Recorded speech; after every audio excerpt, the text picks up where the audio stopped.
The Fearless Podcast, in a time of deceit, telling the truth, is a revolutionary act.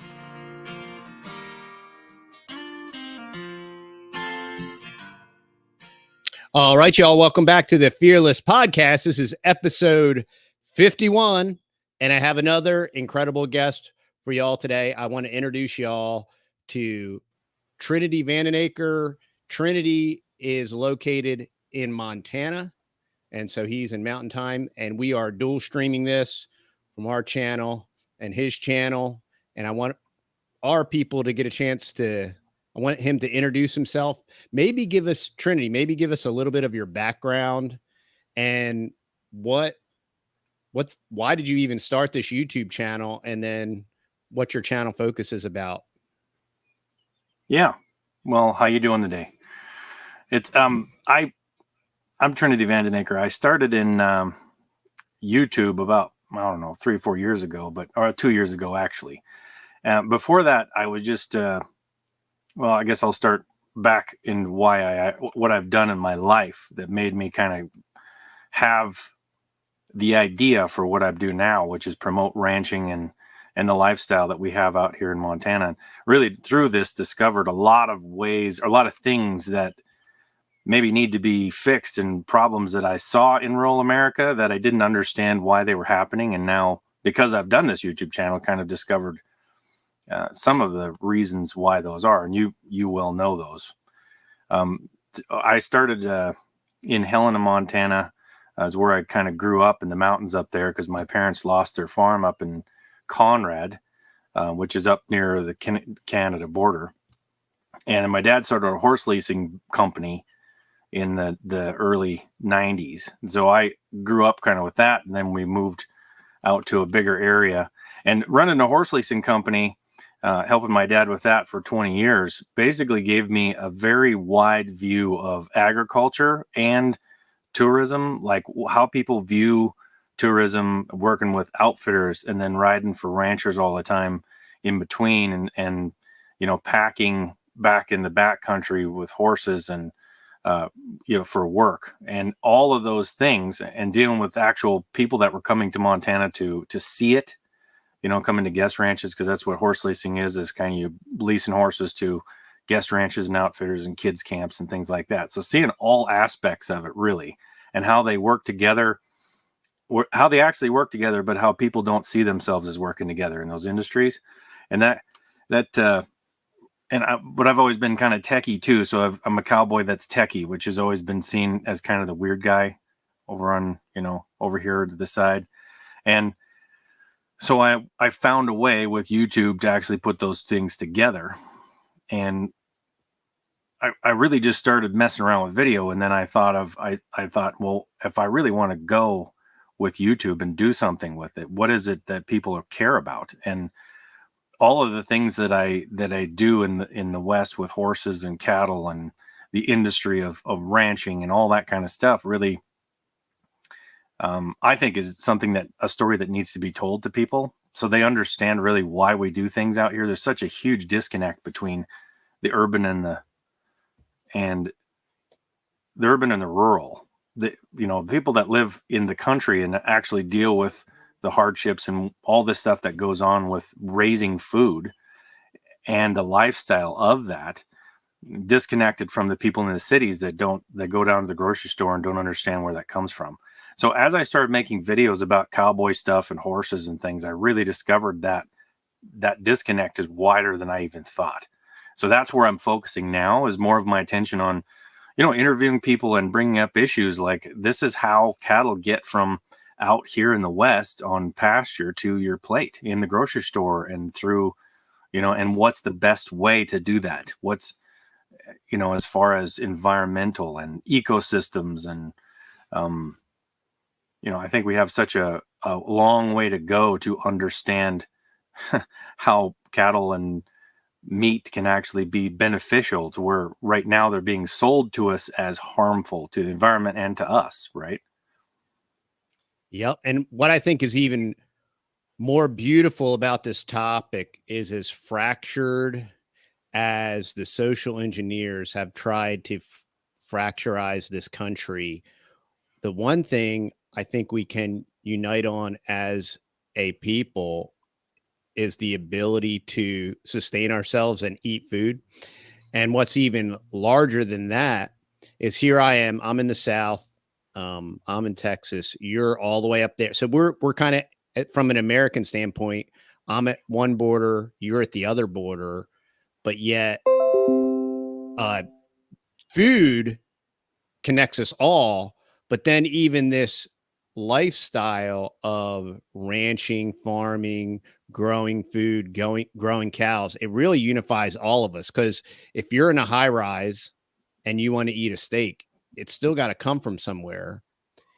And there does appear to be a much larger conspiracy, for lack of a better word, for whatever reason our food has been chosen as this thing that needs to be deconstructed and then reconstructed in a very unhealthy way, whether it's through a lot of this vegan propaganda. And we were largely plant-based, and I have nothing against vegans. There is an inordinate amount of propaganda out there that's being just jammed down our throats. But in reality, when you listen to people that do this stuff, and we have a very small herd. We've been raising cows for about maybe 6 years now. And when you personally see, we bought a ranch that wasn't being utilized. And when I say ranch, it's nothing like Texas or Montana. I mean, we have cows on 25 acres. We have a total of about 50 acres. And that's not even a ranchette. Like, you're a joke. That's a mud puddle. I get all that. But I mean, there's incredible power in raising cows, and you can watch the net positive benefit on the land to the point where I can say, not only is it the solution for my food source and my community, but I'm going to say that it's a necessary requirement if we do care about the environment and we do want to improve the environment. And, a lot of this climate change stuff is just a psychological operation, and has a lot to do with the technocracy and all these other things that aren't science-based. It's more like scientism and the worship of science as a god, science falsely so-called. But when you're active in this process and you're raising these animals and you're interacting with them, and then you're producing this very healthy food, what it's eaten, how it was processed. These are the solutions to the problems that we're facing as a country. And a lot of people want to dismiss it, and they'll say very dismissive things like, oh, so if we don't have these gigantic CAFOs or these giant farms, how are we going to feed 8 billion people? And that's a very stupid way to dismiss the problem and leave it to the technocrats and the oligarchs and the legislature and the district of criminals, as I like to call them, because there is a collaboration of transnational corporations and our ruling class to deconstruct our food system and to starve us all out. I don't know. When you look at what they're doing and how they intentionally do it, I love the fact that you've been bringing attention to the way that our different meat sources have been fully and completely integrated from top to bottom, and then systematically absorbed by the JBSs and the Tysons. And, we're in cattle country and we're in chicken country. Tyson and Sanderson have a lot of chicken houses out here. If you drive 5 miles in any direction, you will where I am, you'll pass thousands of cattle, thousands of head of cattle. And what's fascinating to me is you can drive right to our local Walmart, which is 7 miles from here, and you can buy a steak, and there's a really good chance that it came from China or somewhere in South America. And if that doesn't show you how incredibly broken and manipulated our food system is, and how we're all being played out. And if there was less government collusion and less regulation, for lack of a better term, our local ranchers would be able to live in, one, a sustainable way, two, in a profitable way, and three, that cow that I drove by 6 months ago out in that pasture, well, I just purchased it at my local butcher shop or at my local grocery store, right? When the reality is there's a really good chance, instead of buying the cow that was 3 miles away, I bought the cow that came from overseas that might have been processed a year ago or whatever. It kind of just speaks to this whole problem. We see these supply chain issues. And so the attention that I want to draw to people is like, at one point in time, there were thousands of microprocessors in America, and now there is a handful. And we use a very small local processor here, Titus County Meat Processors. And this building is so small, I don't even know how they do it. It's just incredible to watch this process. It's family owned. We drive there, we drop off our cow. They butcher it, they hang it for a couple weeks, and we pick it up. There aren't multi steps. There isn't all of this waste. And we know the family. We can see the facility where it's processed. We know the cow. We know its history. And these are where all the issues happen. They create these scares about now. Well, the new scare is like bird flu in cows. And but you bring up.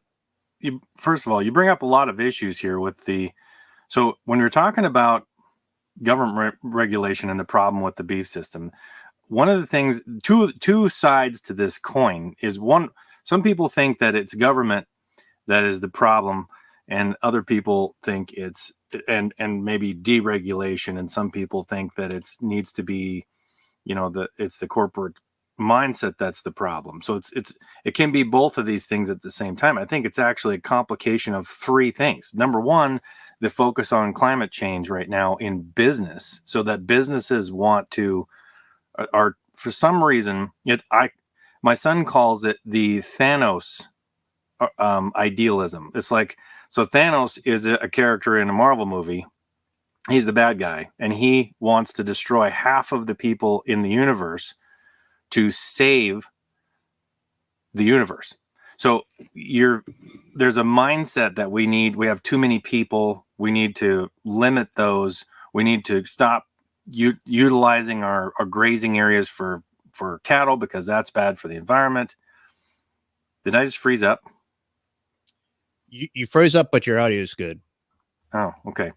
So there's that argument, but then when you look at like deregulation, and government is, I believe government is not there to regulate everybody and tell them exactly what they need to do. I believe they're there to create an environment where people and businesses can thrive.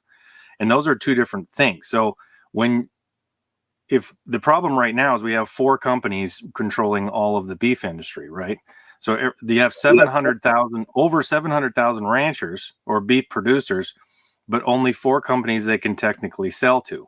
So when we're talking about like selling direct from rancher to customer, which is not going to be a viable argument for every single person, right? There has to be a way for these industries to operate, and you should be able to sell directly to customer. I'm not saying that. I think that's probably the best way that you can get your beef and know where it comes from. Absolutely. But we also need to break up the 4 companies. And I think that the only way to do that, one of the quickest ways to do that, is to just implement the law that we already have against monopolies and the anti-stockyards, the Packers and Stockyards Act, which means they're not supposed to be able to control that much, 85% of the market. So there's so many issues to this.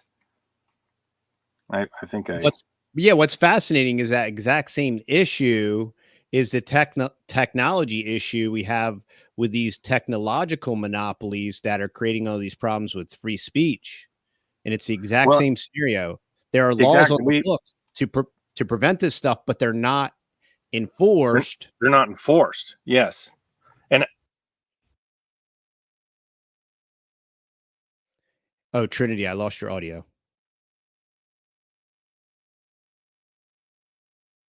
So while Trinity might have to cycle his camera and audio. There you are. You're back. Am I back? Oh. Yep.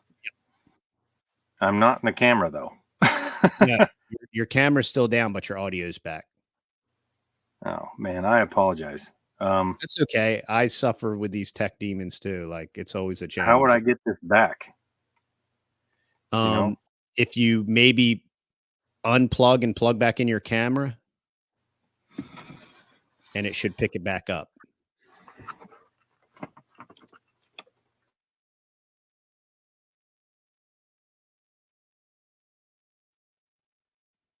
Yes. Andy said it's called regulatory capture, and that's what we are being manipulated and exposed to. And it would be great if there were real statesmen that had their constituency in mind and heart and represented us. And we, yes, but see, that's where the other side comes in, which is money. Yep. Because so we're dealing with companies that are billions and billions of dollars. So last year, 2023, Tyson, which is one of the big four packers, and they control most of the chicken and pork industry, plus a huge margin in the beef industry. So on paper, last year they lost $630 million, according to them. But their executives, their top executives, got paid bonuses of over $32 million. So there's no way you actually lose $630 million if you're paying yourself $30 million, right? Right. So, I mean, it just doesn't happen. So they're just operating that way because the year before, 2021 and 22, during COVID, they took over they just like socked it to the retailer as well and ended up making like a $1.4 billion net profit, which is astounding. They couldn't even. So anyway, that whole thing. So you got the aspects of the government, but you also have the aspects of money. They have billions of dollars then to go lobby at the government and pay people to speak on their behalf. And the little guys, the 700,000 ranchers are spread out, and they would just want to do their job of raising cattle. They just want to be husbands. Yeah. And the easiest way to resolve this representation issue is term limits. If we would finally, because then you wouldn't have these long-term NASCAR drivers. Every Congress critter, they're so subsidized by big this, big that, big pharma, big ag, and they're so manipulated by it, right? And then they cycle in and out. There you are. You're back. So they cycle in and out of Congress, and when they're not in Congress, they're the CEO of Monsanto, or they turn into a lobbyist, right? And it's this good old boys club, and they stay. So there's very simple, not easy, but there are very simple ways to fix the problem.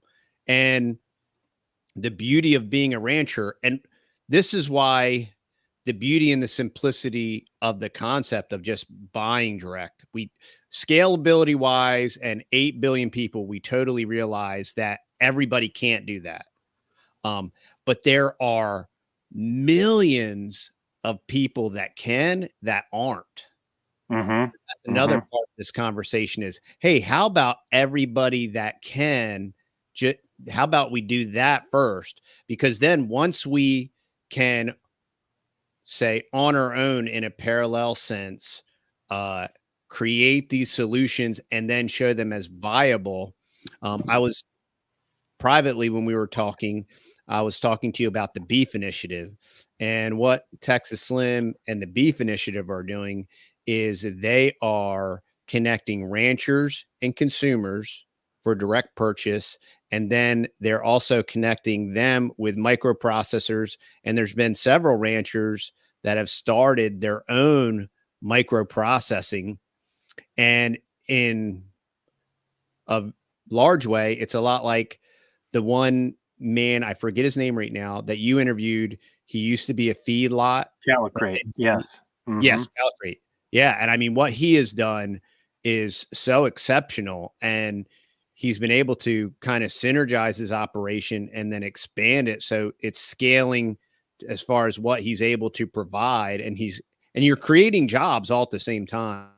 Well, here's the thing about what he did is what we're talking about is one of the things that keeps coming up when we're talking about this is going direct to the customer is definitely a great way to go. Like you say, it's the way that a lot of people should go.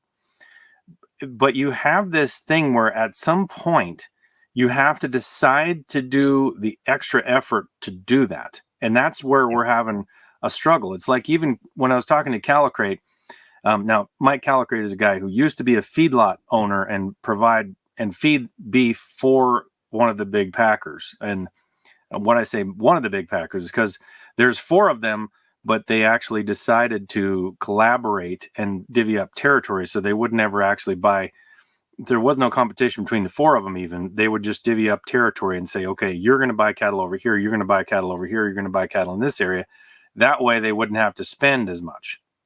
Yeah. All they would have to do is, offer you, you had to take whatever they could give you, whatever they decided to give you, because nobody else was going to give you another offer because there's no competition there. Right.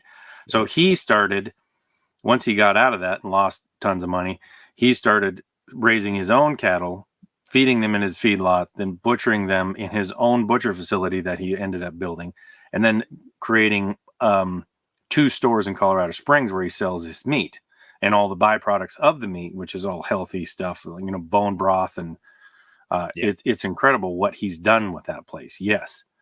And he wants people to replicate that. But during that process, a friend of his that was a businessman said, okay, we got to this point. Now let's make this process more efficient. So let's get this stuff here cheaper. Let's get the labor cheaper by offshoring some of the labor. That is where, even with the best intentions, you end up losing most of these operations, because if you're trying to go for efficiency only, you end up messing up the process of, so you have to have almost a person that has ideological goals of like, I'm going to do this because it's going to bring in income to our community. And I'm not going to buy from Cisco for my restaurant. I'm going to buy from local ranch. I'm not going to, even though Cisco can undercut everybody with price because they own 100% of the market. I mean, yeah, and it's because nobody wants to analyze they understand the cost of everything and the value of nothing. And they don't want to. This is what is so harmful about buying at Walmart, is because you're taking your local economy. You want to know how urban America has been eviscerated. There used to be all these small, beautiful, small towns, right? And you had your local store and all these different things. Well, when you take your dollars and you buy something at Walmart, you literally redistribute your wealth largely to China, but everywhere but here. And when I say here, I mean everywhere but America. Right. And that's where we have to start, 1, as consumers, and 2, as Americans, and 3, as human beings that want to continue to eat healthy food and breathe clean air and all these things. We have to start realizing there is a cost, there's an additional cost, but the value is exponentially greater than the cost. And while it is, okay, I'll give the example of buying from a rancher. So say you buy a quarter, a half, or a whole. There's a lot of moving parts to that, because to buy a whole cow, when you're buying 300 to 500 pounds at a time, you have to have freezer space. You have to have the ability to transport, all these different things. So there's some inconvenient things about that. But when you look at the quality of what you're getting and then its impact on your health, um, there's a much smaller price that you're paying holistically, and you are retaining your dollars within your local community, which is going to bolster and make your local community thrive. I think a great example of this is Will Harris down in Bluffton, Georgia, and what he's done with his cattle operation and the amount of jobs that he's created and what he's done to that sleepy little town. I think it's a perfect illustration of keeping your money in your community, creating jobs that pay a living wage, and just the intrinsic value. Oh yeah, but that beef costs $11 a pound. But what about the jobs, and what about that $11 is staying in your community? Like, you could buy beef at $5 a pound, and if it gets injected straight to China, like, it's gone. There's no multiplication factor there. If you spend your dollar locally and it creates a job, and then in turn that family buys a house in your community, and then they spend their money, and that dollar exponentially expands, maybe by a factor of 5. If you go to Walmart and buy your stuff, you are taking your money and shipping it to China. It's so true. When we look at these things, you look at people like Bezos, because we're talking about Amazon, and the Waltons, which own Walmart. What used to happen is all that money, that the reason they're so extremely wealthy, and they make, like Walmart's profit was over $500 billion last year. They have we just start thinking in billions of dollars now because we've seen so much of it, but it's $1 billion. If you spent $1,000 a day for 2,000 years, you would still not run out of money with zero interest. That's $1 billion. So when you make 500 billion in 1 year, you don't even have enough places to spend that. I'm not saying that it's bad for somebody to make money. What I'm saying is this money used to go into communities because people would bring things to local shops in a community. And then when you bought from them, all the profit from those products would go to that local community, and they would then hire people in that community. They would actually put money towards schools. They'd pay more taxes in those communities. They would, they're involved in those communities. They say that the dollar turns over 7 times in a local community. But what we've done in this name of bringing down prices for consumers, which I understand, one of the ways that we've produced, so it's kind of a two-edged sword. We've produced a way for people to live on less because they can buy really cheap food, really cheap products, super cheap, because we've outsourced everything. So now that we've outsourced everything, those small communities are starting to die, though, because the money that used to go into them and then go out of them into the ecosystem, and we'll talk about that in just a second, like the ecosystem and how money in a community actually helps an ecosystem. But now all the dollars go away from the community immediately. The products are brought in from somewhere else. So you have 2 jobs or 3 jobs instead of 50, right? The money doesn't go into the local schools. It doesn't go into the local economy. It goes to Bezos, which is why he's the richest man in the world. I mean, that's where all the money from our local communities has gone. Same thing with the beef industry. They have just created a way to now they siphon off all the money to them. So the profit used to be every dollar that was spent on beef, 68% of it went to the producer, which is actually has to be split between the feedlot, the backgrounder, and the person who raises the beef initially and sells the weanling. So all of that was 68%, and 68 cents on every dollar, and then above that went to the packer and the retailer. Now it's reversed, and it's like 35 cents goes to all those people down there below. And if we're looking at this, you look at a chart that shows the profit of the producers, which are the background of the rancher and the feedlot, and then the retail and the packers. And the packers margin is actually pretty slim in that. It's pretty narrow. You got this pretty large margin at the bottom, 35 cents, right? And then you got a larger margin at the top for retail, because now they have so much power, they can kind of dictate the price. And you go, what's going on there? Well, the packer doesn't take the risk. The packer is the one who buys the finished animal, so it's ready to butcher and sell directly to the retailer. They hold it. Their turnaround is 7 days.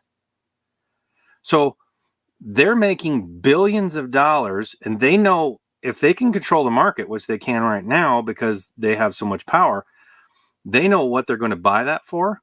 They know what they're going to sell it for. And in 7 days, not a whole lot of that is going to change. Right. Below that, from the time the calf is born to the time it's sold to the packer is 2.5 years. So you can't figure on anything in 2.5 years if you're not selling it yourself. From the time it's born, you're like, oh, the price of beef is really good, or the price that the packers are giving us is really good. And by the time you sell the weanling, it's half of that because they've dropped the price, and right now it's high. So you're like, great, now the ranchers are making good money, except for all their interest rates are double. So now they're paying double the input costs on almost everything that they did.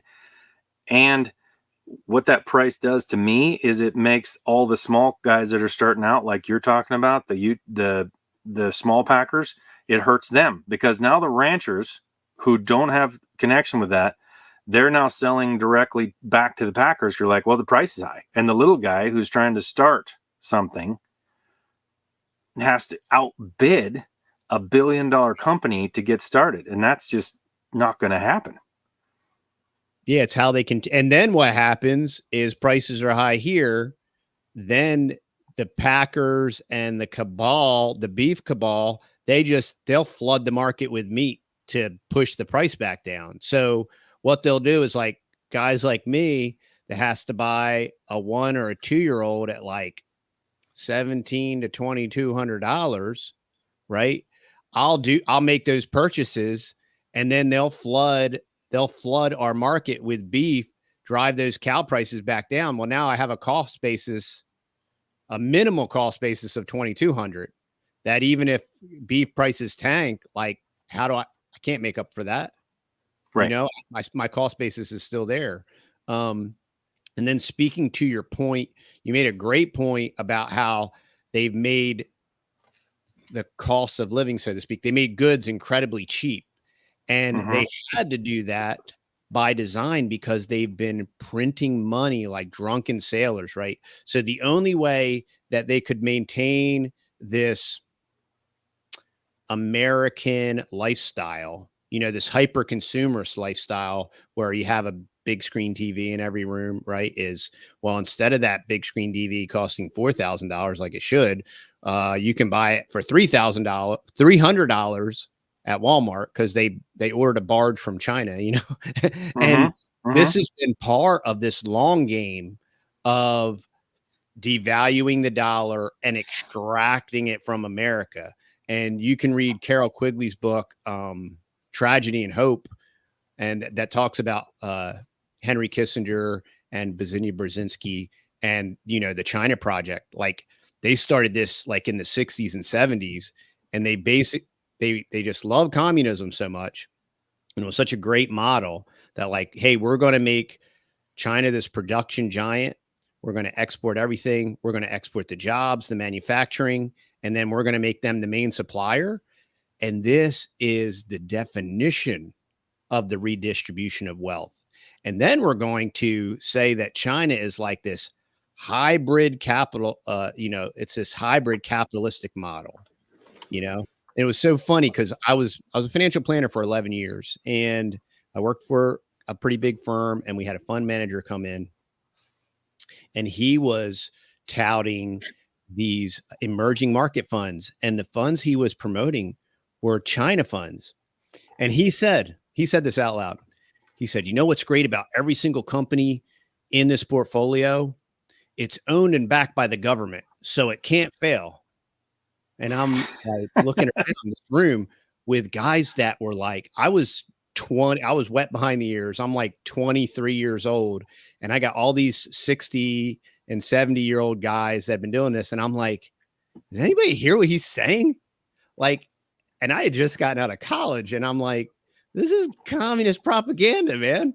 And nobody liked me because I said that. But but this has been a really long game. And now this is why the information is that much more important, because this has been a very long strategy and a very long game. And they've taken all the money, and now they're trying to take the rest. They're trying to take the real estate. You have guys like Bill Gates, BlackRock, Vanguard, State Street. They're sucking up residential. They're sucking up ranching and agriculture, because they're trying to extract every last drop. And that's why you crush and break the rancher, right? So eventually he has to. We just did a podcast maybe a couple ago where we were reading a local article about local ranchers in Longview and the surrounding area selling out just because they're too old to manage, and their kids aren't interested, and they don't want to sell the property, but they just are, and that is this long game. And the problem is when those guys sell out, nobody's going to be growing those cows again. And that land isn't even going to be used for that. And this is where environmentalism comes in. The best thing, and I realize this is antithetical to all the technocrats and the vegans and what everybody's saying, the best thing for this planet is for those cows to chew that grass. They're going to eat that thing that nothing else can eat. It's going to convert it into a highly nutrient-dense food source with these essential fats that every brain needs, regardless of whatever the vegans think. Their brain needs that fat. And if they don't eat it, there will be consequences. And I think we're seeing that too. But this is not only a necessity for us to continue to survive as a species. This is a necessity if we want to breathe clean air, and we want topsoil that'll actually grow anything. And that goes for your lettuce and all the great kale and asparagus and broccoli that the vegetarians like to eat. They need that cow just as much as we need that cow. Right. Well, all of this is so, when I started into it, I thought there's got to be a simple everything to this. I thought it was pretty simple, but it's fairly complicated. I mean, you got China involved here, but we're also dealing with, with the meat packers, we're dealing with Brazil. So half of the companies you buy in the store from are Brazilian owned, which is, so you're shipping money over to Brazil. And then this the second idea that you're talking about is this idea of saving the planet through eliminating cattle. Basically, you're eliminating meat eating. So you're trying to eliminate cattle, and you're saying that that's better for the environment. And that is deception in my mind. That's very bad deception, because one of the things we have to remember is that there was buffalo all over the West, covering this whole country. And so right now what we're having, and this is, I guess, my weird way of starting into a conversation about climate, and what you can argue all you want about carbon and CO2 and everything, but cows actually can help sequester CO2 in the soils, just like buffalo did in the past. And we're seeing lots of places turn into deserts, and because we're not grazing cattle on our land, because we have this idea that we're being sold this idea over and over and over again, that it's got to be vegetables that we eat, and that we need to keep the price of everything down so far. Well, the only way you can do that to keep the price of everything down so far and then eat vegetables, farm goods, is to buy things from other countries that we don't agree with and rape the land with farming. Because when you're farming, immediately when you plow up any ground, you lose all the carbon sequestration out of that soil. It's like 90% of it leaves the minute you plow it. So I'm not saying farming is bad either. I'm saying our farming practices of today are bad. They're very, very bad. So you're going from something that can be a massive benefit and actually has to happen, which is grazing all over, grazing and learning how to graze like nature used to graze. You know, you see study after study after study when you move your cattle around the way the buffalo used to move around, which is not, it doesn't look good. It looks good after you do it, but when you watch this, and what I'm talking about is intensive grazing practices. I'm going up to a ranch actually tomorrow to do a video on this. About you're moving your cattle around and you're basically hammering that ground. So when you leave it, it looks like it's messed up. I mean, it looks like you just destroyed the ecosystem. And in fact, that's what buffalo did. They ran in herds of 100,000 buffaloes. Some people talk about, you know, when they would see a herd of buffalo go by for 3 days, 3 days streaming by them and never see the end of it. I mean, that's how many buffalo, when they were condensed like that, they weren't just like grazing a pasture like cattle were. They were destroying the ground, what looked like destroying it. And what we're finding is scientifically that was actually benefiting the land in enormous ways. It was helping the plants grow better because they would hammer it like that. Then the land would rest and it would actually regrow better than it was before. Where I'm going tomorrow, they're showing increases of 500% in plant growth with no additional water. That means that with using cattle, you're producing something for humans to eat. You're actually saving what you say that we want to save by taking the cattle off, which is completely opposite. This is what's fascinating about the argument, is because we can clearly demonstrate, and guys like Joel Salatin, guys like Will Harris, Gabe Brown, they have scientifically proven this with the data, with the soil samples. And logically, you would think this intensive grazing thing, like, yeah, this is bad. If the cows are left to their own devices, just in a pasture, they would not naturally do this. Right. But the beauty and the science of it, of the creation of the way God created man and animal, and when they interact, it produces abundance. In and of themselves, man by himself, animal by himself, they will still produce and it will be serviceable. But when they interact and work together, abundance. And it's cleaner, it's fresher. They don't have to worry about soil health.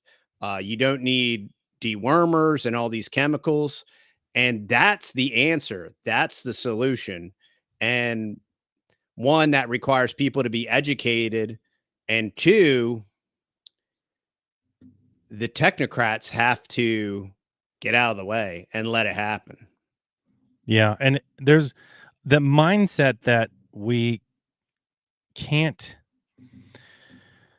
that the right way is always that something doesn't have to die.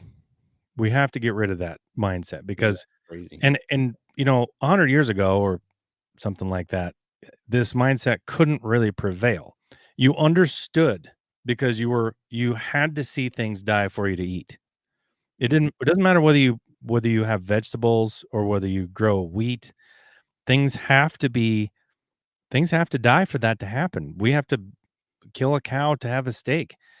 Yeah. I was just watching, I don't know if you've seen Clarkson's Farm on Yes. Amazon.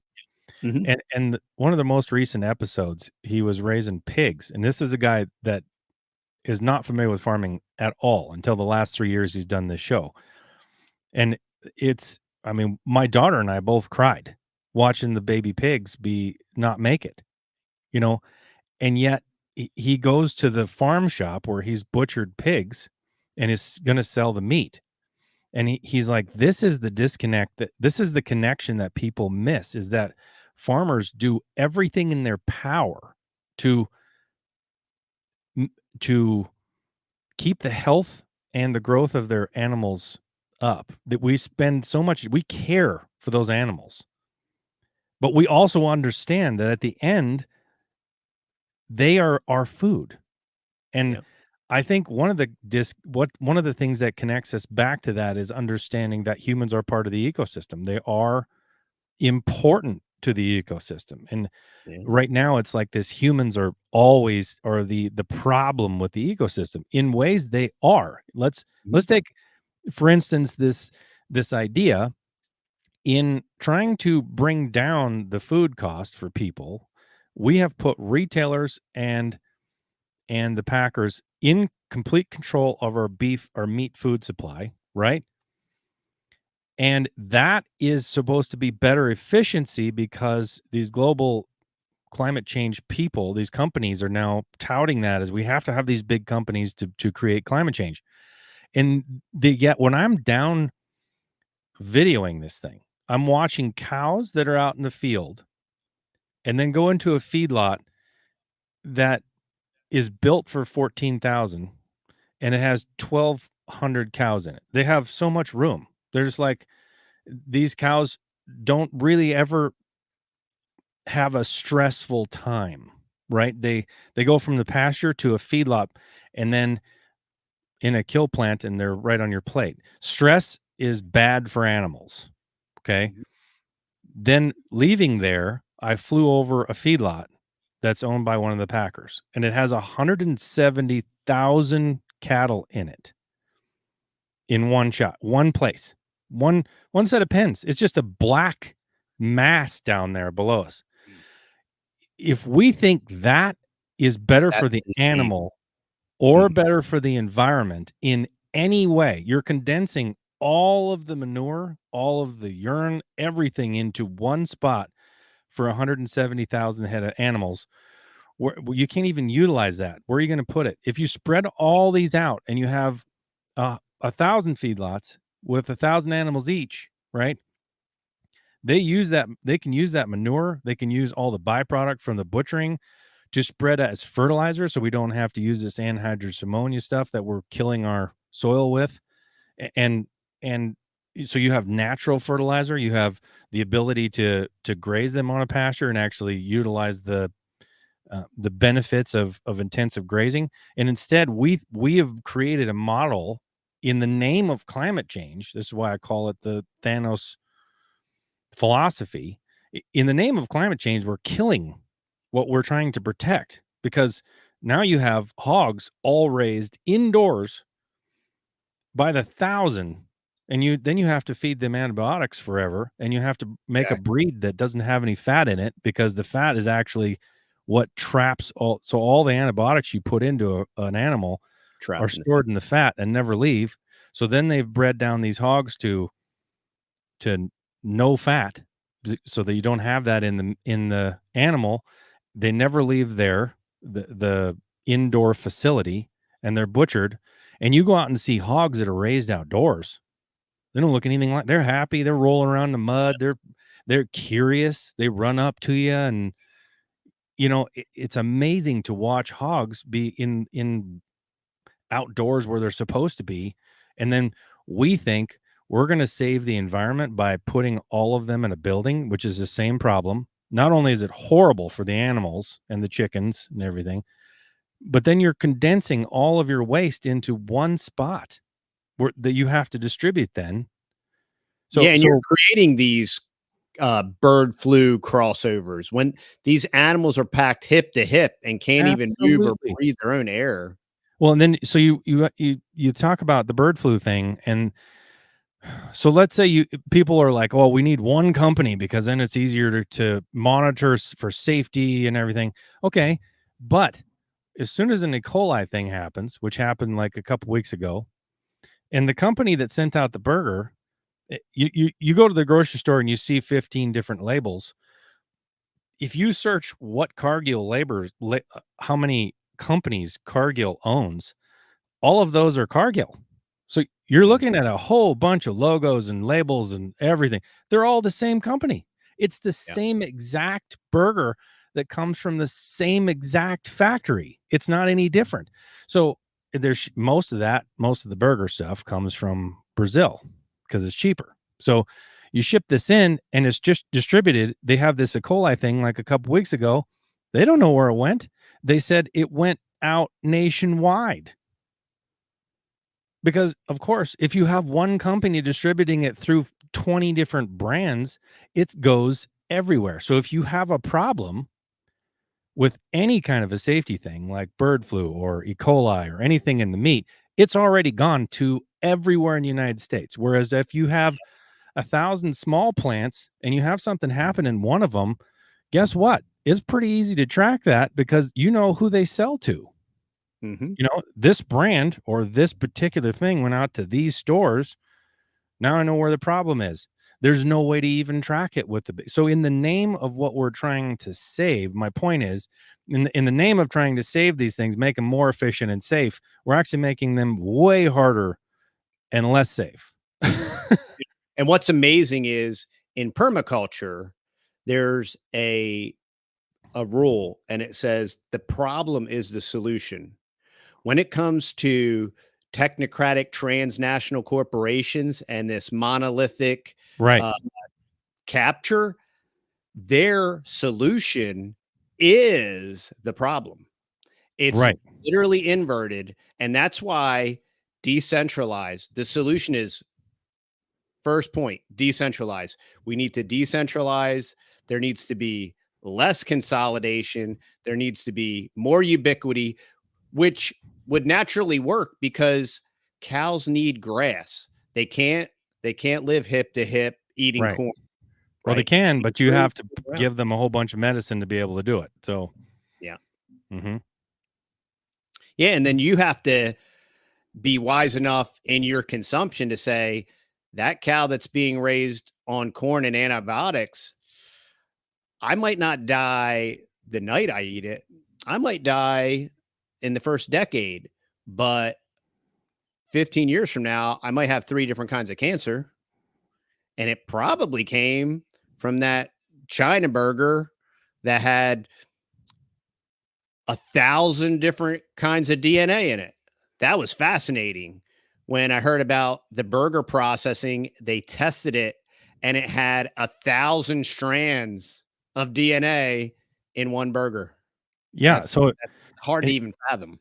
it is, and that's why you're ending up with, like, an E. coli problem everywhere, because if one cow had a problem, it goes nationwide, Everywhere. and there's no how do you there and that's another problem with distribution, is we saw that in COVID when the problem with getting meat to stores was we have narrowed down the channel through which it travels. So, if one plant has a problem now, instead of having 1,000 plants spread out all over the place and you're close to your food, if COVID wouldn't have had hardly any effect on food distribution, if that was the case, almost none. But one thing happens to one factory where they kill 6,000 animals a day.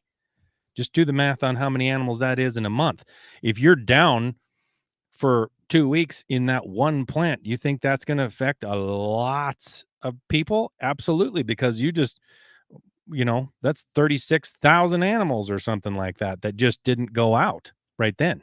So, and so it comes back to exactly what you said. I think is the problem is the solution is the problem. Their solution is and what they're thinking is, well, I don't have to guess at what they're thinking. You can see what the process is here. Now, the next step for them is more control, because they have the bigger companies, the massive companies, to be able to make more money for their shareholders, because that's what they're doing. And I'm not saying profit is bad, and we'll get to that in just a second, I guess. But remind me to talk about why it's beneficial for ranchers to have more profit. We'll talk about that. But to have more profit in these big companies, there's only one way for them to do it now, and that's to push down on the bottom. What I mean by that is packers are the ones who buy from a feedlot, sell to the retailers. Retailers are now, they used to be all kinds of different chains. Now they're pretty much just a few chains. The retailers are Walmart, Albertson, Kroger's, those kind of companies that sell the meat to retail customers.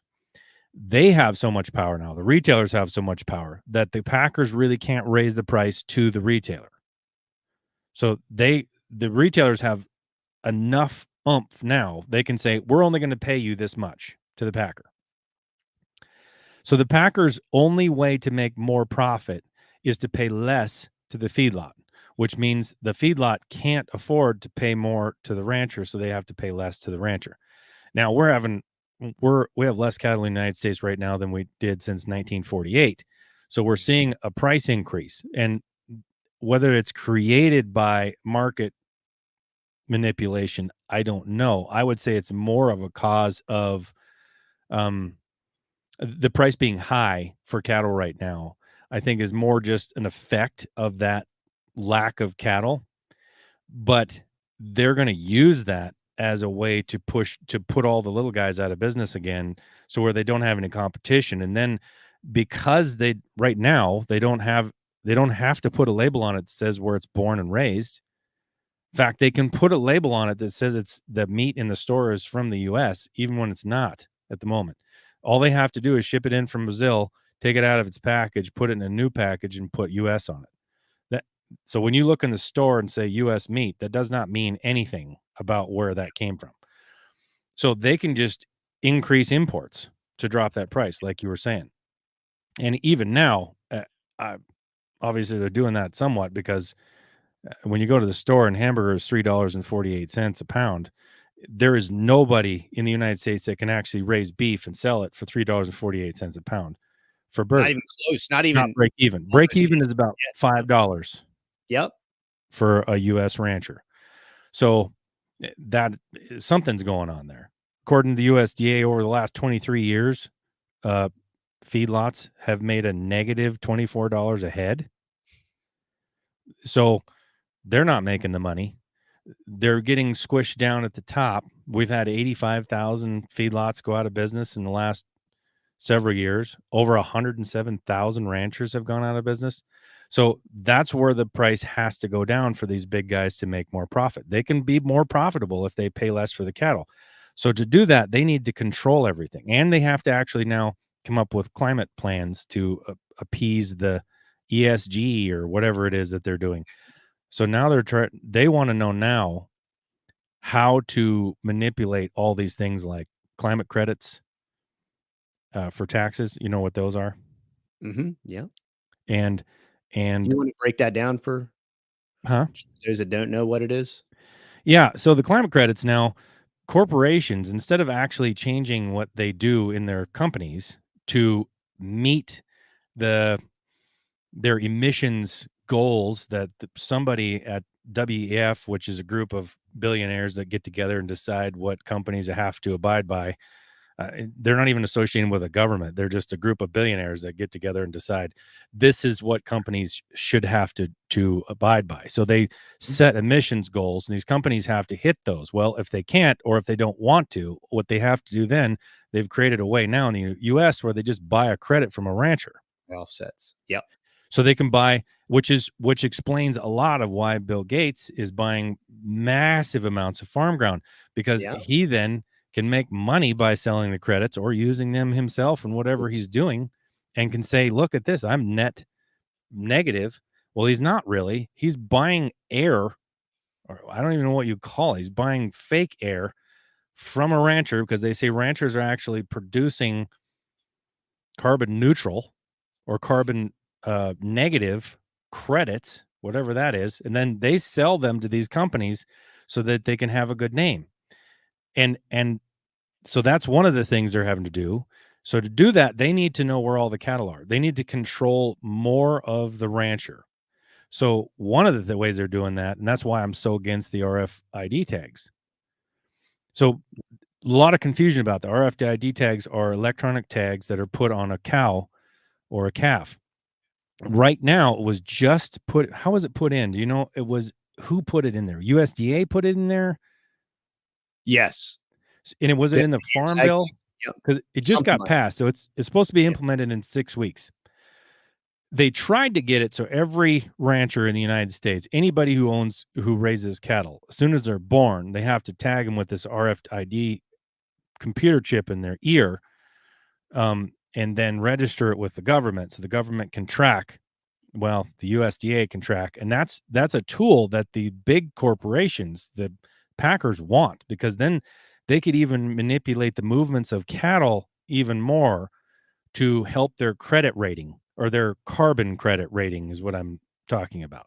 Mhm. So they have to know where all these movements are. Well, they couldn't get that quite passed, so they just passed the one where you have to have it now to cross state lines. I'm not making this up. I talk to ranchers all the time that have no idea that this was passed. So anybody who moves cattle across state lines now has to have a computer chip in their ear that the government tracks. This has already happened in Europe. So England already does this, and they're like, well, it's just a cost of whatever. No, it's not a cost. It's about control. We already have brands. We already have ear tags. We already have systems to track all these things. We have brand inspectors that have to inspect those cattle and say, yes, these are the cattle that are supposed to cross. We already have all that stuff. We do not need a database so they can see where every rancher has cows and where they're moving them. Because when that happens, then these companies can say, well, for climate, this area has too many cattle. It doesn't matter. There's no science. There wouldn't be any science behind that. It'd be like, I think there's too many cattle in this area, or we need to have a carbon loss in this area to save our bacon as a corporation. So we're just going to tell half the ranchers in that area they have to sell their cattle. That'd be the next step. And what's really sad about all these hypotheses, all of this Malthusian economics, is there's no track record. And the track record we do have is when we hear these other apocalyptic predictions, like when the world was going to freeze over, and then that didn't happen. And then the polar ice caps were going to melt, and Al Gore flew around in his private jet and bought these carbon offsets so that he could do it. You know what I mean? It really shows you that these technocratic fixers that are these alarmists that are creating the solutions are really just aggrandizing themselves and stuff in their own pockets. That's really what it comes down. It's just a different type of tax to redistribute wealth. And it really is what it's coming down to is the top 1% is extracting 99% of the wealth from everybody else. Exactly. And now they have, before we get on to the rancher's profit thing, on top of all this, they're now giving nature rights. So the Biden administration has just initialized a final rule on public land, BLM. And I wasn't sure exactly how this thing was going to work, but what they did is they created a new way to lease public ground. So right now you can lease public ground for grazing. So when you say ranchers have cattle on public land, yes, and they pay for that lease. Those are leases that they pay for. I would even argue that without that land would suffer massively from ecological damage. And we need those leases on there. The other leases are for oil and gas and mines. Now they have to go through a massive process to get those leases on public land, but those are the other types of leases. Now they've added another one, which is conservation. So now these humongous companies, I didn't understand this at first, but this is what I believe is going on here. These massive companies now can purchase these conservation, I'm making quotation marks, leases on public ground for the purpose of restoration from degradation. That's the wording of it. But there is no indication who specifies what degradation is, who specifies what restoration means. Does that mean you eliminate the cattle? Because in my mind now, you've given nature rights. And when you do that, instead of like utilizing it to the best of your ability for the production for humans and wildlife and everything around it, you're now taking what someone believes may be better for that particular thing. So that's the beginning of not being able to utilize public ground for food production. And what's more fascinating about that is the Club of Rome in 1970 wrote a paper on how they were going to do it. In that letter by the Club of Rome, it talks about it doesn't name the WEF because it didn't have a name at the time, but it talks about the formation of the WEF, which was formed by that publication from the Club of Rome. And it explains this entire process of control, creating this crisis, making it around the environment because it's something that unifies, and it's something that, because it happens over a long period of time, we can scare the crap out of everybody and tell them that the world is going to end. And it's because of this Malthusian concept that once there's so many people on the planet, it's over, and this way we can control the population, we can control the animals, we can reabsorb all the land, we can just take all this stuff back.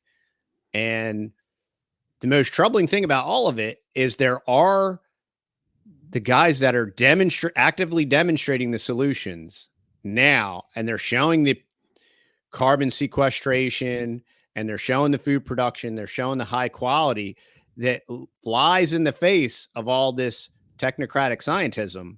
So people always want to point to this stuff and this data, and I'm like, hey, what about these lunatic farmers that are demonstratingly proving you wrong with the data and providing for themselves and for thousands of other people? And we don't have to just let this land go dormant and desolate so that everything around us looks like Mad Max. Mm-hmm.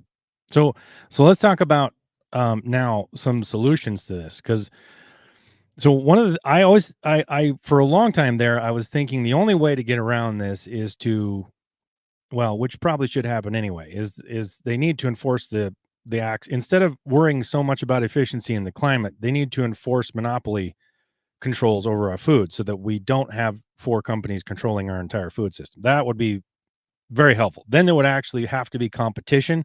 The prices would be reset some, so the commodity markets for cattle would and meat would change. But if you want to do something right now, and I think an answer to the problem is not worry about that at all. One of the answers is allow that system to do what it's doing and set up new systems, which is buying directly from ranchers, and then people creating marketplaces. And here's the issue with this is you have to have people who, as I talked before, have the mindset that even though it's more expensive, they're going to create a value system for their customer, which sets them apart. If you want to make more money at this, then create a value to your customers that they are helping the environment and their local communities by purchasing locally and selling locally. So marketplaces that are physical, like Calicrate set up, where it's got, where he built a distribution point. And if I was going to start somewhere, I would start retail. I mean, starting a packing plant is great, but you have to have a way to sell your beef. If you're not selling beef, packing plant is irrelevant in my mind. And y'all, I'm going to do a shameless plug because we are trying to do exactly what Trinity's talking about. And we use a very small local microprocessor. And this is what we're trying to do. So if you are looking for beef and you're in the Northeast Texas area, it will be for local pickup. Go on over to thetexasboys.com and sign up for our newsletter. We should be having another cow available soon. And this is what we are trying to do. And it's not enough to just talk about the problems. We have to be the solution. And in reality, exactly what Trinity is saying, right? He's saying, demonstrate this value. All these transnational mega corporations with their green little icons that they splash on everything, and how they're solar powered and all this stuff. That's what they're doing. Yeah. We're going to do it for real and keep our money here. Mm-hmm. And I'm starting right now a community called Life in the West, because what I found is a problem is people aren't able to locate. A lot of ranchers aren't going to ship. Shipping meat is tricky because you have to have a styrofoam box, and you have to have, you dry ice, and it's very expensive to ship meat.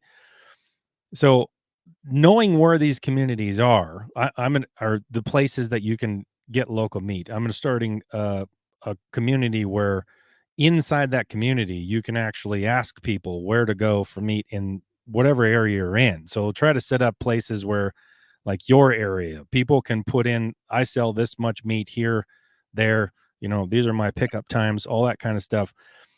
Because I tried it on Facebook, but it's so hard because you're not reaching everybody. You can't really search what you're trying to get. So I'm going to have to do it elsewhere. But anyway, that kind of thing brings, so the profit now that's going directly to the packers and the retailers. This has been my question in my mind. If that profit were to go to the ranchers, what would change? Yeah. I got to be honest. All ranchers are not good. They're not even nice. I'm not saying ranchers are the nicest people, and they don't. Some of them are. I'm sorry. Some of them are entitled. They've inherited a ranch, fourth generation, and they're like, nobody else should be able to do this but me. Yeah. And that's wrong. But they still grow food for you guys, and if you give them more profit, even though, wow, everybody's like offended that I would talk about profit for ranchers because they're having this on the land, but you give them more profit. Here's the answer to what that does for people. Because I've talked to now many ranchers who understand this a little bit, who have started in the business in the last 15 years, 20 years. Okay.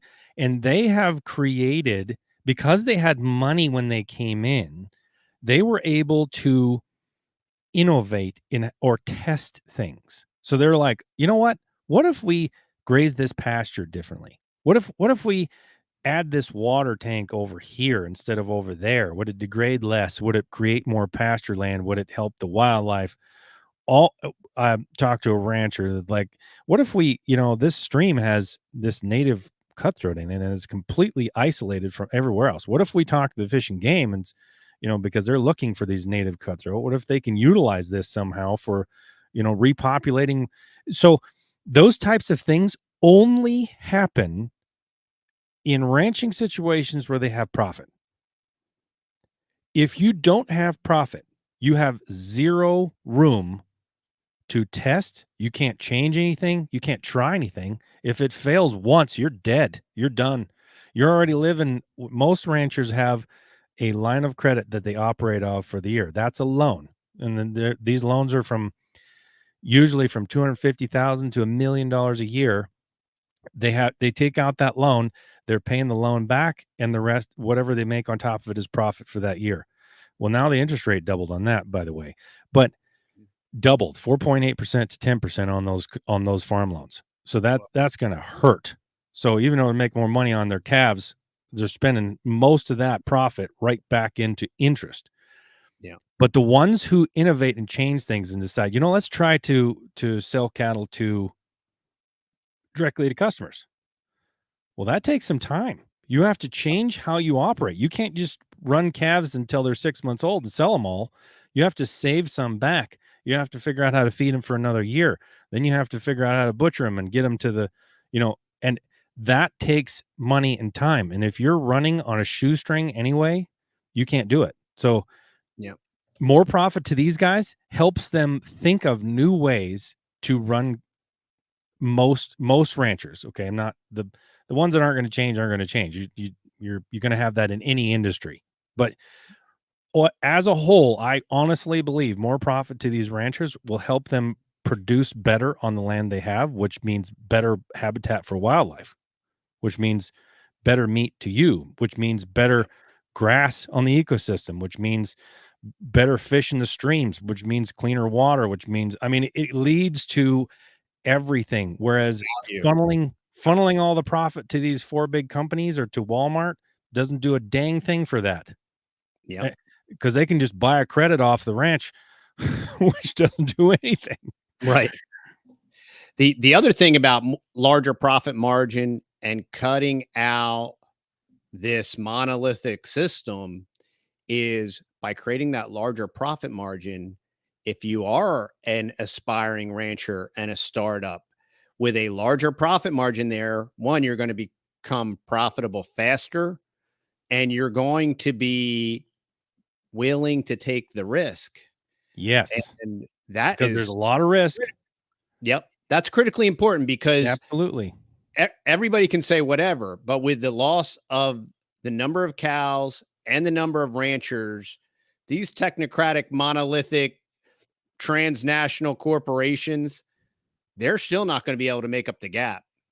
And this is the opportunity that's available. And as people become educated and wake up and then are willing to put their money where their mouth is and willing to recognize the value and then invest in their own community, like don't ask for a government grant, invest in your own community, invest in whoever that person is in your neighborhood, in your community that's trying, and then build upon that. And it'll literally build a culture that we were an agrarian culture. Mhm. And, post depression era, everybody had a garden, everybody had a dairy cow, and it was a very different world, and people were very connected to their food, and they understood that an animal had to die. Yes. So they raised it in an ethical way, and they appreciated the sacrifice that animal made to feed their family. And there wasn't this synthetic gigantic disconnect. That disconnect psychologically damages your brain, where Mhm. not only are you disconnected from your food, the disconnected from the concept that animals die. If you're a vegan, vegetarian, or whatever, like, animals die to keep your lettuce alive. Okay. Whether it's pesticides, whether it's all the NPK, whether it's they have to sniper the deers because it's eating the lettuce, animals are dying. All the animals are dying in the cultivation process when they're tilling the soil and killing the gophers and all this stuff. And if you're that deluded that you think you can eat a green plant and millions of animals don't die so you can eat that plant, your brain is broken. Yeah. And not only that, but that land is not being used for cattle, so or anything grazing. So you're actually losing, you're limiting Topsoil. habitat for animals at the same time. And Yeah. and so let's talk about that, though, that the health thing, because what does it benefit to humans that we eat more meat? Right? And that's the thing, is we've lost this. For some reason, people have this in their mind. I run into it all the time. Well, you can't eat fat and you can't eat meat. Those are too many of those things, and it's bad. So you have been on the carnivore diet for how long now? 340 days, something like that. Yes. And you were talking to Anthony Chafee, and this is one of the things that I talked to him about was, back 150 years ago, when there was just hunter gatherers on the land, they lived almost entirely off of meat. So Yep. this idea that we can't live off of meat and that it's not healthy for us it's literally insane. It's unscientific. Yep. For one thing. I don't know where in the world they're getting this. And then the fact that they think they can replicate nature or replace meat with plant impossible meat crud that is literally formed in a lab somewhere, that they try to understand and feed it to your cells. I'm not joking here. That's a company called Ginkgo that does that. Tries to create amino acids and things that actually interact with your cells in different ways. And they sell these ingredients to companies like Impossible Meat because they're trying to replicate the flavors of meat. Well, that doesn't sound dangerous at all, because that's the same company that's actually manufacturing RNA vaccines. So, or doing some of the research behind them. They're not manufacturing them, but that's to think that meat is not good. I mean, so what is your, after eating just meat for, over 300 days, how do you feel comparatively? What are the differences? It's revolutionary. We were very organic, kind of crunchy people. We were gluten free. At one point in time, we had an A2 dairy cow, But then through this health journey and trying to figure everything out, we eliminated dairy. So we eliminated all this stuff, and it left us mostly with whole foods, kind of plant-based. But yet, for some reason, I still couldn't sleep. I didn't feel good. And then come to find out, I had a degenerative shoulder disease that ate my labrum. So now I needed a shoulder replacement. So, hey, why don't we try this carnivore thing? And 340 days later, I sleep like a baby. The one thing I was hoping is I would stop snoring. I still snore. I sleep like a baby. I feel great. I'm lean and mean. I can't exercise like I used to because of my shoulder. I'm still rehabilitating that. I got it scoped and a bicep tendinosis. So I'm still kind of recovering from that. But overall, wellness, sleep, feel better, look younger. I'm thinner. I was never fat or overweight, but I was still carrying around maybe 13 pounds of just excess weight. That's all gone. 340 days, only meat. I have no problems using the bathroom. I don't crave kale or green beans or lima beans. You don't need to eat vegetables. I do have 400 fruit trees. I still eat fruit when it's in season. But I can attest to the fact that 340 days of eating only meat, and I eat an enormous amount of eggs. I feel better. My body is functioning better. My shoulder is continuing to heal and improve. And So I don't what know. do you eat mostly then? Do you eat like hamburger? Do you eat steak? Or do you roast or egg? Or how So right and now, cheese? What kind of stuff do you eat in a day? Look like what's a normal meal day? okay, a normal meal day for me is I wake up, I drink a glass of water, I do all my stuff, I go to work, I come home around 4 o'clock, and I always plan on, I usually eat one meal a day. So I plan on eating at 5. So at around 4:30, I drink what I call my carnivore coffee. That consists of 15 egg yolks and some coffee in a 32-ounce jar like that. And I use an immersion blender and I whip it, and it's just like having heavy cream in it. So I drink I'm that. sorry, how many egg yolks is this? 15, 15 and just the yolks just the yolks. Yep. I separate the egg whites. with coffee. Yep. With coffee. Just so black And coffee, egg yolks yep. whipped together. Is that Yep. pretty thick? It's incredible. And it's not thick. It's just like if you put heavy cream in your coffee. Really? Yeah. Hmm. It's I'll have to try incredible. that. The egg yolk with the immersion blender, you're welcome. I just changed your coffee world. Okay. So do you guys have chickens then too, or? Yes, we have lots of chickens. Yes, because it's that's a lot of eggs. So then, okay, that's you have the coffee. Then what? I have the coffee. Then we just got a cow back, so we do have a full selection of steaks. So I'll either eat a prime rib or a ribeye or a like a sirloin, and I stick the temperature probe in it. I put it in the air fryer. I set it for 115, and 20 minutes. Halfway through, I flip it over. About 20 minutes, the steak comes out perfect. One thing that has happened to me on the carnivore diet is I continue to, this is going to sound, well, it's going to sound real skeevy to some people.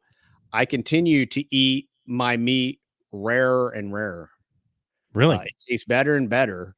So now when I make a hamburger, I mean, I brown the outside, but I want that internal temperature to be right, but I want it cooked as least amount as possible. And I really like the medium rare to rare steak. And I've been doing that for 300 days. So what do you put on your hamburger? Do you just eat hamburger just regular with nothing on it, or do you put some lettuce on there? What do you do? I usually, maybe if I have it, I put some type of cheese on there, like maybe either a Colby Jack or a Swiss. Okay. Other than that, I just put some Redmond's real salt on it. Some what? Redmond's real salt. Redmond's real salt. So Yeah. then, what's the deal with eating once a day? Is that something you did before? Is that because of the carnivore thing, or what? It's a little bit it's just the intermittent fasting concept where you're restraining your caloric intake for a longer period of time to create ketogenesis, where this, in this ketogenesis phase, your body can repair and cells can regenerate. So that's what they found from fasting. And by creating that longer time frame from between, say, I'm done eating at 6 o'clock. So really between 6 and 4, my body is in a fasting state. And then when I do eat, since I'm not eating carbohydrates, technically that ketosis state continues. But the reason that I have that small eating window is to just it improves mental clarity. One of the biggest things that I noticed with carnivore, and I was completely unaware that I had brain fog, and I had this like, oh, I can't, what's that word? And who's his name? And what's that guy? And within 2 weeks of carnivore, relatively speaking, that went away. Brain fog. I didn't even know I had brain fog. And I'm like, oh, that's what brain fog is. Right. Right. Oh yeah. Yeah. That's a real thing. Yeah. So what about the, so if you're eating meat and then egg yolks, what about your cholesterol and all that stuff? I've done my blood work twice and it's spot on. Really? My blood work's great. I've never been a believer in cholesterol. We know from Atkins that he kind of debunked that whole cholesterol thing, and they keep lowering that number so that we're all on statins. Yeah. And somebody just asked me, you want to hear something crazy? Somebody just asked in the chat, Carnivore Coder, he asked me about sunburn. And I've never been an easy sunburner, but we have a farm. I have a lot of trees. I do grafting, and I'm outside a lot. And I'm in Texas, very intense sun. And every year I would eventually sunburn just from extended exposure. I mean, I'll be in the sun 12 hours a day, like days in a row, and I would absolutely sunburn. I do not sunburn, and I can't explain it. I do not sunburn. Wow. It won't happen, and I can't explain it, but carnivores do not sunburn. That is interesting. Yeah, so, it's very interesting. I really apologize that my camera did not work. I haven't done a lot of these lives in a while, and so I'm gonna have to figure out how to hook my phone up. I see I got a blurry image here. Yeah, we'll figure it out for That's you. as far as I got. So you want to thought you were hiding, Trinity. You were trying to hide your true identity. am not trying to hide, man. While we were talking, I've been trying to figure this out, but that's as far as I got. And I thought, you know what? I'm going to just focus on talking and forget that. Yep. So, yeah, it's been great. Thanks, man. Yeah, absolutely. Well, interesting. Very interesting. And you probably have to go, but I was just going to talk about this for just a second. Sure.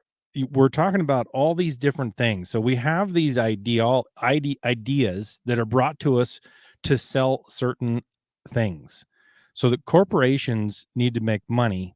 So to make money, they sell to the government this idea that we need to bring prices down for consumers. And then we have an ideology, which I believe of climate change, which I believe is mostly not about the client. It's about people making money. And I know there's some that believe in it truly, but I don't think it's a massive thing like everybody thinks the climate's going to die. I think it's a money-making deal.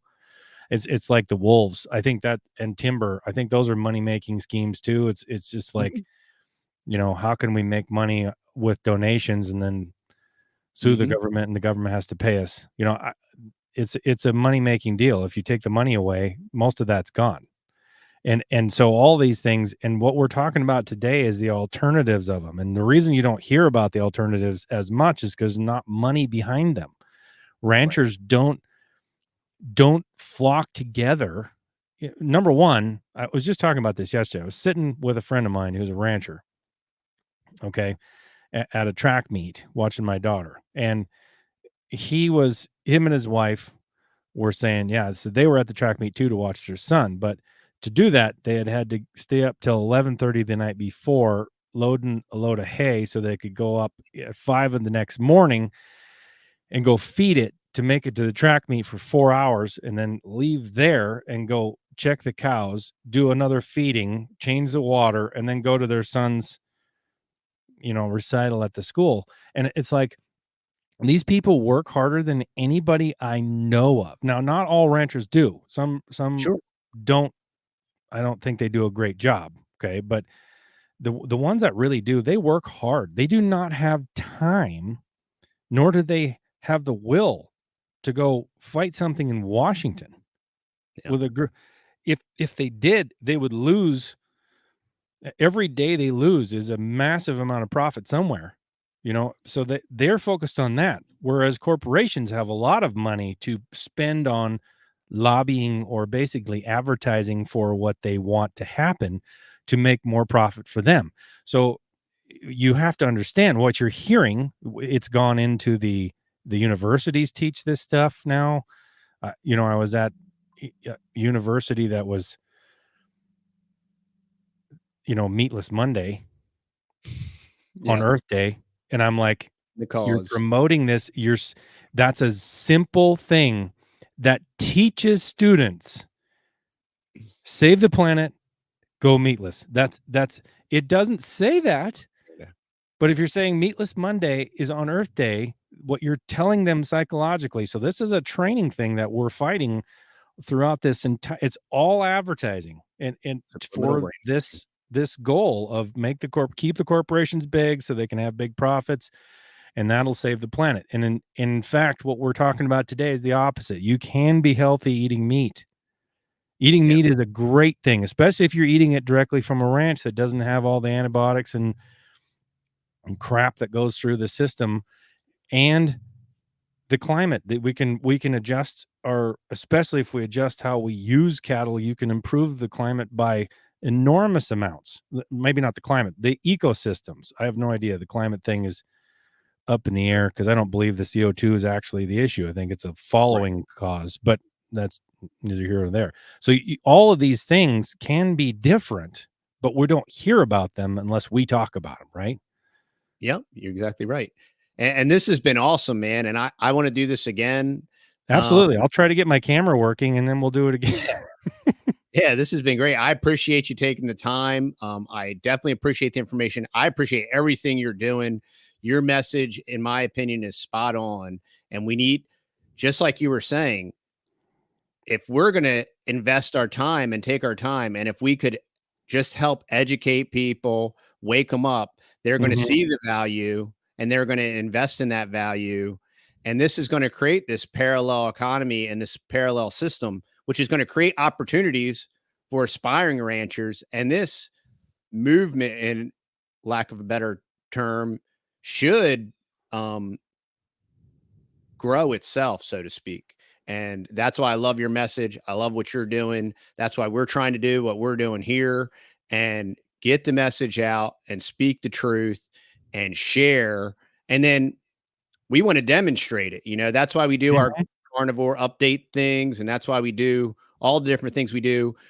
We used to be more of like a lifestyle channel showing our homesteading, but we're so busy now, right? We just can't. We don't have the editing time to do the really cool videos. And the editing is a massive undertaking as far as time goes. Absolutely. And people that watch YouTube have zero appreciation for how long it takes to make a thumbnail, how long it takes to edit a 15-minute video. And if you're doing it right, it's an hour a minute. So homie don't got time for that. No, that's a lot of work. This is what we're doing. Yeah. And man, for any of y'all that aren't subscribed to Trinity's channel, one, the message is spot on. The quality is excellent. It's very friendly, which I completely and totally, I can't say enough about that because there's so much stuff that isn't. Right. And right. The message is real. Your kids can watch it. So this is, hey man, Meatless Monday, right? At the elementary school. Yeah. These poor kids are getting brainwashed from jump, Oh right? yeah. So if you're producing material that like, hey, don't listen to that foul mouth fool, like turn Right. that thing off, right? How are we going to re-educate these poor brainwashed kids? Yeah. Right. So that's why I do everything I can, even if I have a guest on. Like, so if I'm concerned about the way a guest may speak, hey man, I'm not your moral whatever. I'm not gonna prohibit your speech. I will edit you. I will edit you before I post you, you know. Right. So it's neat when I have somebody that I can say, hey man, you want to do a live stream? Because I can't do that with everybody. Right. Right. Exactly. So man, I just can't reiterate how much I appreciate what you're doing. Maybe we could do this like on a monthly basis or something, It'd but be awesome. Yeah. yeah, your message and your community and what you're trying to do in Foster is exactly what we're trying to do. And it is our message. And I can't promote you enough in what you're doing.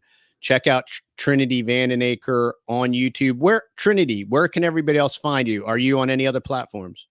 Yeah. I'm on TikTok and Instagram, Facebook. My page got hacked and is deleted, but I created a new one. So it's got almost nobody, 285,000 followers gone on. So now I got to rebuild that. So it's called Life in the West on Facebook, or you can find my profile on there. Yeah. So I'm on all of those. Well, this has been excellent. Thanks so much for your time. Remember, y'all, this is a value for value proposition. If you enjoy our content or our guests, one, go support them. Two, go to thetexasboys.com. Check us out. Maybe you need what we got. Maybe you're local and you're looking for some beef or pork. Join our newsletter. And remember, y'all, stay fearless, my friends. All right. Thank you. Thanks, Trinity. Appreciate you, man.